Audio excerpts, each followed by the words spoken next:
जमिसी नमस्ते सबैजनालाई चाहिँ आजको सेवाको लागि चाहिँ हामी धादिङ र पिडिमतर्फ जाँदै गरिरहेका छौँ। हामी दुईजना सागर दाई र म। यो बाटो चाहिँ यो धार्के निस्किन्छ, यो रामकोटदेखि चाहिँ जान्छ र यो बाटो चाहिँ अलिकति सफा सुन्दर अनि बाटो वरिपरि चाहिँ हरियाली हेर्न पाइन्छ।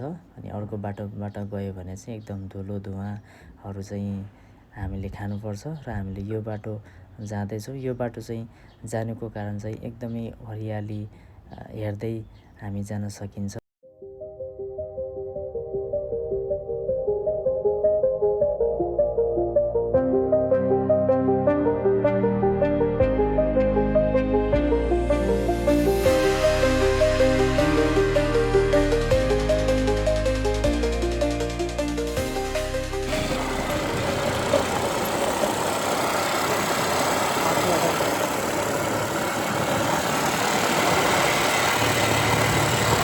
यो घुम्ती चाहिँ एकदमै डरलाग्दो छ, किनभने तलबाट आएको गाडी चाहिँ देखिँदैन, गाडी बाइकहरू।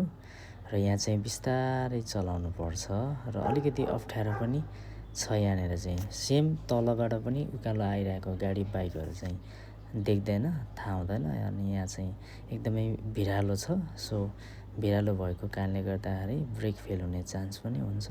त्यसले गर्दाखेरि बिस्तारै चलाउनुपर्छ। यो एरियातिर चाहिँ एकदमै अलिकति डेन्जरस छ।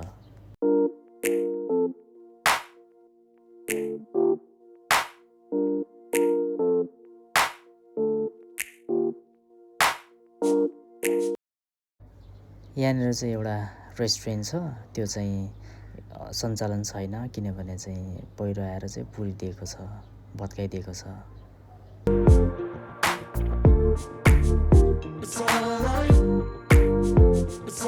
धादिङको यो गाउँ चाहिँ मलाई अति नै मनपर्छ। म धेरैचोटि यो बाटो हिँडेको छु। त्यसले गर्दाखेरि यहाँ चाहिँ रातो माटो भएको कारणले गर्दाखेरि धेरै ठाउँमा चाहिँ इट्टा भट्टी देख्न सकिन्छ। र यहाँनिर सिमेन्ट फ्याक्ट्रीहरू छ, यहाँनिर चाहिँ धेरै फार्महरू छ। यहाँनिर चाहिँ धेरै किसिमको उत्पादन लिची आँपहरू चाहिँ दामी हुन्छ। अझै फाइनल्ली हामी चाहिँ सेवा गर्ने ठाउँमा आइपुग्यौँ। यो चाहिँ धादिङ हो। तपाईँले यहाँ देख्न सक्नुहुन्छ एकदमै मकैहरू छ एकदमै। तर यो ठाउँ चाहिँ एकदमै के छ भन्दाखेरि एकदमै गरम जग्गा छ। सागर दाइलाई देख्न सक्नुहुन्छ बाटोमा एकदमै धुलो। अनि यो बाइकमा हामी आएको एकदमै खतरा कुदाउनु भयो 1 घन्टामै। कुन बाइक हो भन्नु नि त? आइपुग्यो हामी। चाहिँ XR 150L हो। यसमा चाहिँ खतरा कुद्छ, छिट्टो आइपुग्यो हामी।